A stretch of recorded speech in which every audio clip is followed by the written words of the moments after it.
Hey there, today we will demonstrate you how to synthesize MnO2, alpha MnO2 specifically using hydrothermal method. We will use this hydrothermal autoclave for synthesizing alpha MnO2. We will use MnSO4 and the potassium persulfate chemicals. We will demonstrate you briefly how to synthesize them in the coming session. Now, after synthesizing the material, we need to use that for supercapacitor application. So for that we need to do certain procedures, slurry making, drop casting the material. So all those will be presented in the coming session. Then we will demonstrate you how to analyze them using this 3 electrode assembly. After having certain idea about its performance for supercapacitor application, then we will shift over to electrode assembly, for which we will use this HS flat cell. So we will be discussing all these things in this whole demonstration session. So as I was discussing, this is the flowchart of the whole demonstration. So we will start with the hydrothermal synthesis method.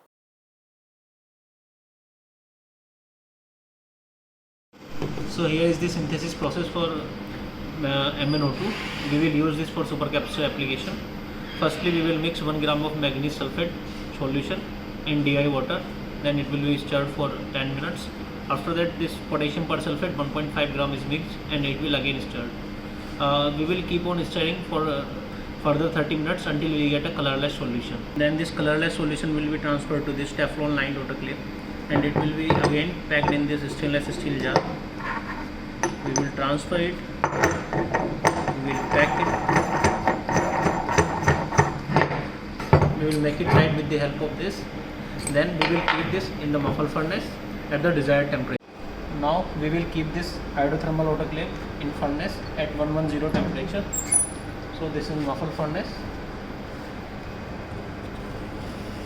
We need to keep it here.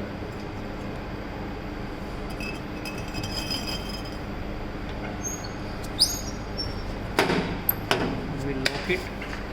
Then we will set its program at 110.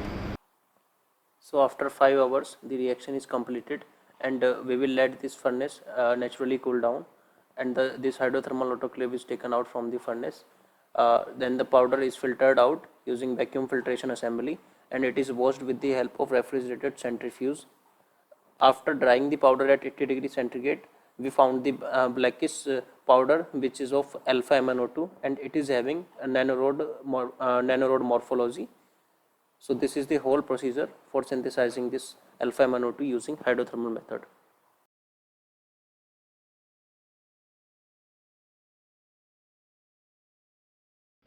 To check the supercapacitor performance of the material, we need to coat it over stainless steel electrode. So it is 1.5 into 1.5 centimeter square stainless steel electrode. We will coat our active material over it and then we will check its supercapacitor performance. To coat the material, we need to first prepare this slurry. To make this slurry, there is certain composition.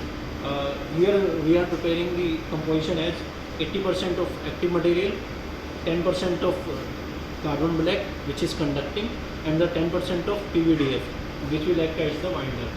So we need to mix in a certain ratio. Like here I am mixing in 80, 10, 10. To make this slurry, we need to mix these materials in a certain ratio. So we are making slurry for a total of 5 mg. So we are mixing 0.5 mg of this PVDF, 0.5 mg of carbon black which is conducting, and 4 mg of active material. So we are here, first we will mix 0.5 mg of PVDF,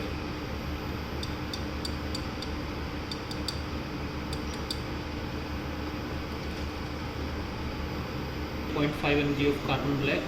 So it is total 1 mg. Now we will add 4 mg of our active material. So now we will mix them properly, grind them to mix them homogeneously.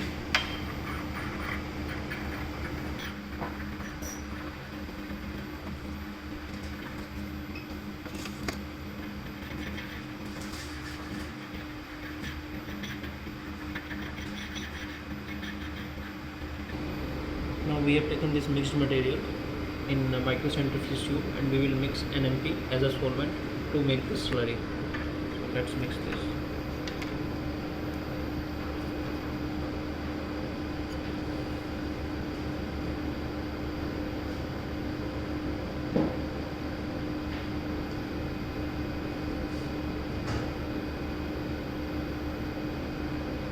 I have taken 0.5 ml of this NMP to mix this material. Now we will ultrasonicate it and further we will drop cast it over our substrate. After that we will transfer it to ultrasonicator and we will ultrasonicate it for 10 minutes.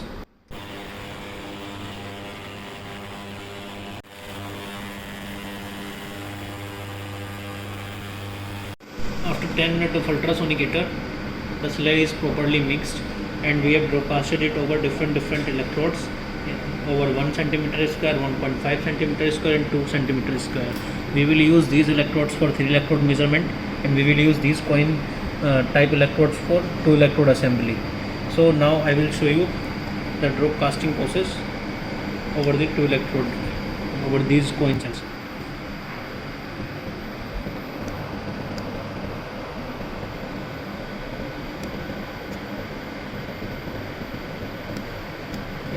We will drop cast them and we will let them dry at 80 degree for 30 minutes.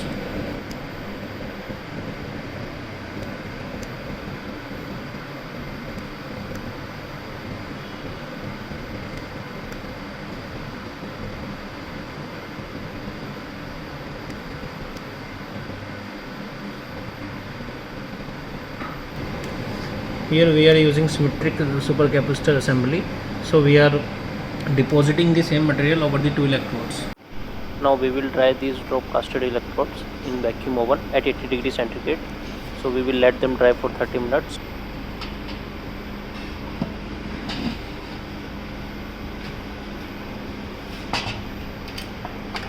So after drying of the electrode, we will use them for 3 electrode measurement.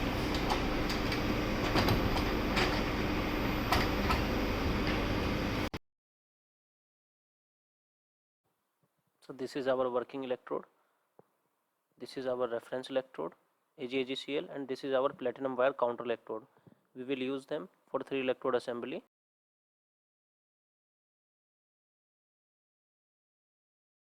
So this is the proper assembly for 3 electrode measurement.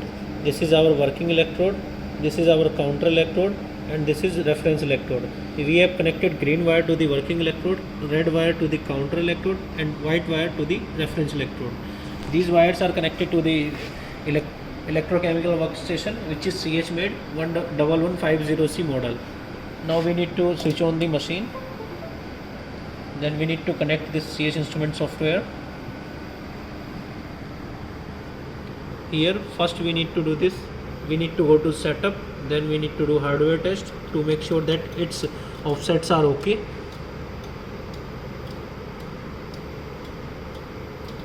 Within 30 seconds it will give these results. Before starting the experiment, all these results should be okay. Then only you can proceed for the experiment. Now we need to go to techniques. Then there are various techniques: cyclic voltammetry, linear sweep voltammetry, etc. For the supercapacitor we need to use this cyclic voltammetry, then AC impedance, then the chronic potentiometry. So firstly we will do the cyclic voltammetry. Here we need to give certain parameters.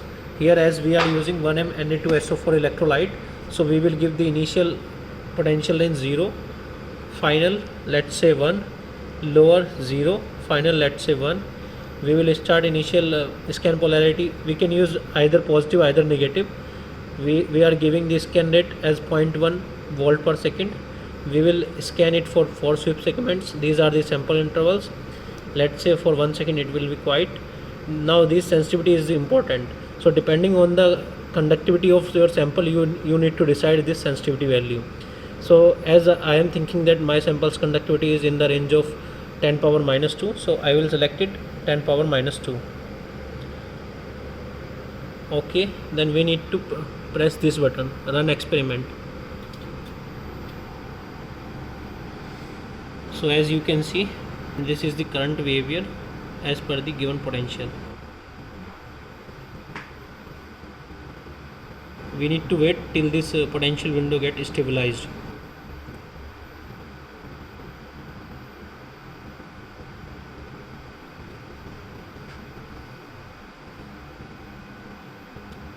From here it is evident that this potential window is suitable for this electrolyte.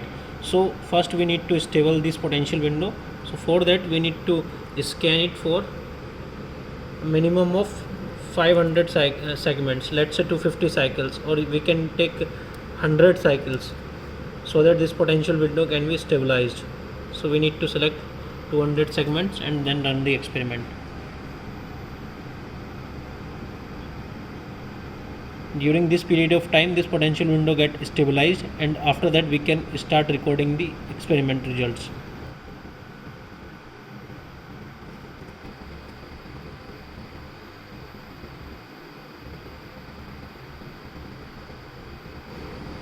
As you can see, this potential window is starting stabilized, as this line are following the recent cycle line. But even though there is some irreversible changes, there are some irreversible changes, so we need to make sure that there is no irreversible changes.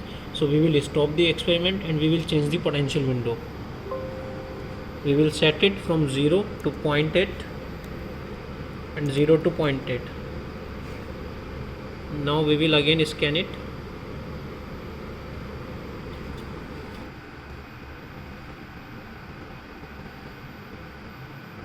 Yes, now you can see there is no irreversible change. So now this is the flat line. So now this is the stable window for this electrolyte, and we can scan for 100 cycle, 200 cycle to make it more stable, and then we can start recording the results. So once this voltage window is stabilized, then we can start recording the results. So for that we can use different scan rates, like now I am using 0.1 volt per second. So for reporting the results we need data at different scan rates. So we will start using from 5 millivolt, and for that the current response will be low, so I have chosen the low value. Then we need to run this experiment again.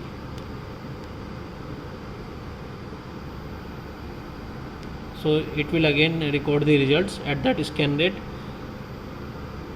Similarly, we can record these results at different scan rates for only 4 segments. Like now it is 5, then it can be 10, it can be 20, it can be 40, it can be 60, it can be 80. Like that we need to record these results, and accordingly we need to vary the current range, otherwise it will overflow.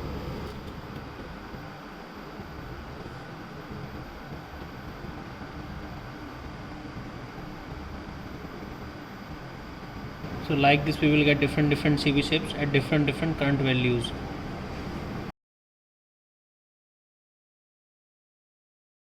So these are the drop casted dried electrodes. We will use them for 2 electrode measurement. Here we are using this Wattman filter paper as separator. So these 2 electrode testing will be done in this HS flat cell. We will use ionic liquid or non-aqueous electrolytes, organic electrolytes. So we have to pack this device inside the Glovebox. So we will keep first electrode here, then the separator, then the second electrode, and we will again assemble this assembly. Now we will proceed for Glovebox.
So here we have taken out this packed device from the Glovebox.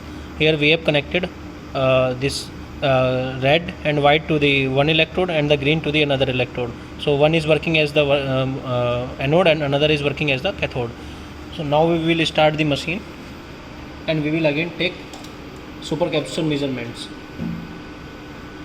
As earlier, first we will go to setup and we will do one hardware test.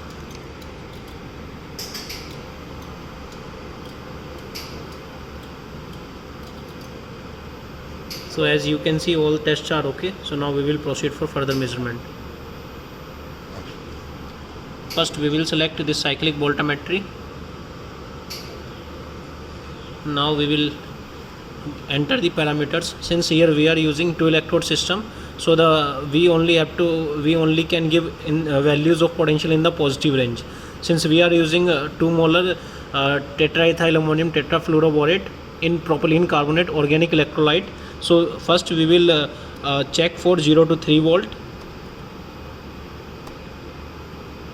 and the scan rate of 100 millivolt per second for 4 sweep segments, and the current will be in the range of 10 power minus 3. So as we can see, the CV curve is starting.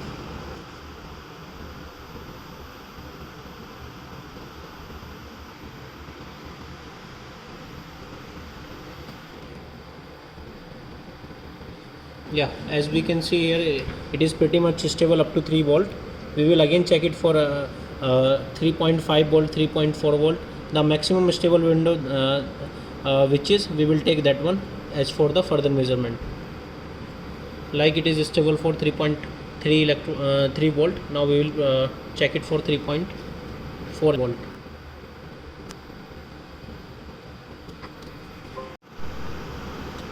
So now we are checking this cyclic voltammetry for 3.4 volt voltage window. So we will run the experiment and let's see if there is some irreversible changes or not.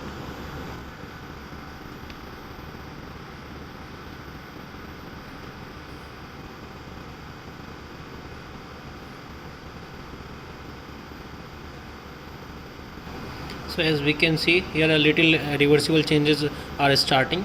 So we will take this voltage window to 3 volt.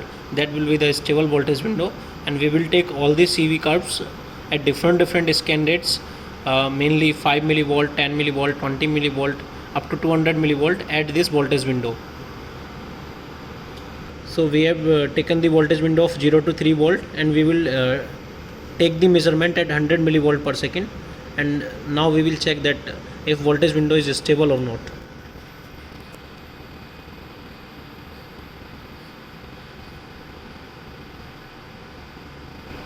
See, here this flat line is going up to the end, so it is pretty much stable, and we will take all the measurements at the voltage window of 0 to 3 volt.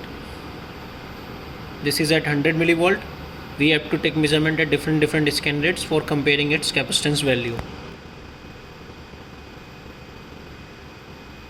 So this is another segment starting, is segment 3, and it will again complete up to 3, then again it will come up to 0, and that will be the 4th segment, and we can take any 1 or 2 or 3 to 4, any segment for the calculation purpose.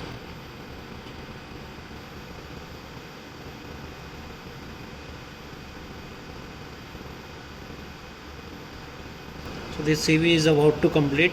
Then we will do galvanostatic charge discharge, which is also known as chronopotentiometry. So we already have entered all the GCD parameters. Now we will run the GCD experiment.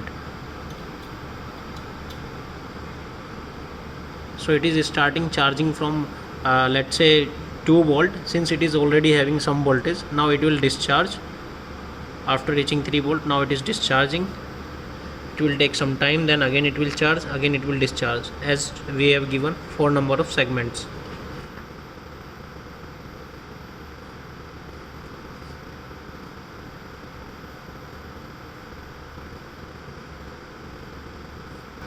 So this is the 4th segment of that the GCD curve at 1 ampere per gram.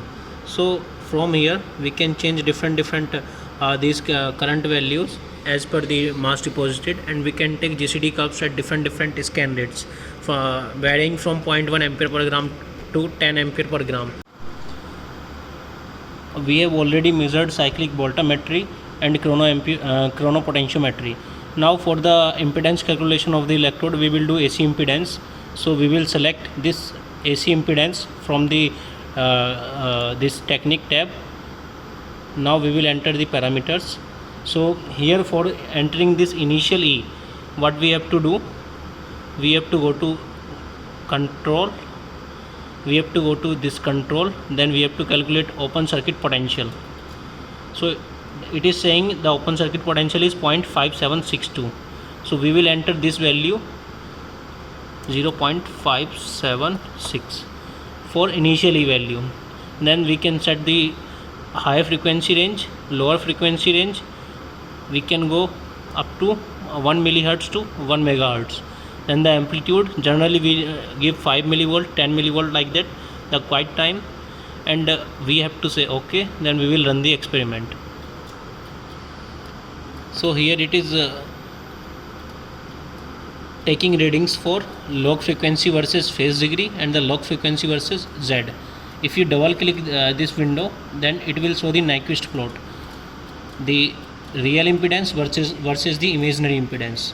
This gap from where this plot is starting, this is the ESR resistance impedance or ESR resistance. Then this will be the charge transfer resistance, and according to the curve there are different resistance values.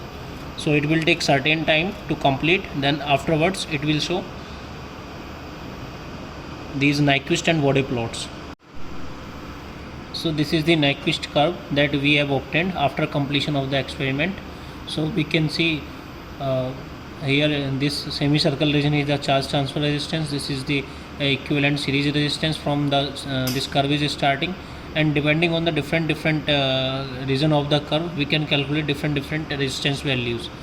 So this is all about AC impedance technique for supercapacitors.